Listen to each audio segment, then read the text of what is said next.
Pigs with Dev, Pigs with Dev, Pigs with Devin. What's going on? This is Devin with Buzz TV. I'm here at our world headquarters on an otherwise dreary day. That's why we got the shades closed. But I'm here to give you a little bit of extra insight on this week's football picks. The Ravens are looking to shake the monkey off their back and finally get a win. Currently off to their worst start in franchise history. The Steelers, on the other hand, will roll with Mike Vick under center for the next month plus. I think he'll have some flashes of success, but it's going to be Le'Veon's ball for the most part. I think it's too risky to pick Pittsburgh on a short week, and Baltimore is far too eager to win, so I'm going Ravens this week.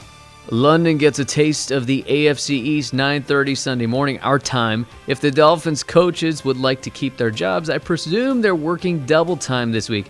While I don't think their O-line can hold back the Jets in a similar matchup to last week, they might be able to turn it around just based on familiarity, having won in Wembley a year ago. Safe pick, though, going to be the Jets this week. The Colts have no excuse to lose this one. Could see some high scores for both teams, but the Colts are the rightful favorite. The Bills have been tested by some strong offenses this year and are 2-1 in those matchups. They quite prefer their home turf, and after seeing what Larry Hughes and Marcel Darius did to Ryan Tannehill last week, I would not want to be Eli Manning. The Bucs aren't exactly treating Jameis Winston with a win-now mentality. Kind of looks more like an extended training camp for him. It makes them very hard to pick in the meantime. This is the toughest matchup of the week for me. The Redskins have been running the ball like crazy, which keeps games from getting out of hand, even the losses. That's why I think they'll split this season series. I'll give the Redskins the win this week at home. You remember the time the Raiders went 3-1? Julio Jones is on pace for a record year, and on the other side of the ball, you got the Texans who, in the words of head coach Bill O'Brien, need a little more juice. They'll get a lot of it when Arian Foster returns, but he's questionable. So is Houston. It's the start of a tough 3-game run for the Bengals leading up to their bye, but Cincinnati's 3-0. Andy Dalton is doing well for now. I'll wait till he throws at least one pick six before I go against him. I will now refuse to pick the Browns until Johnny Manziel is back under center. You know what?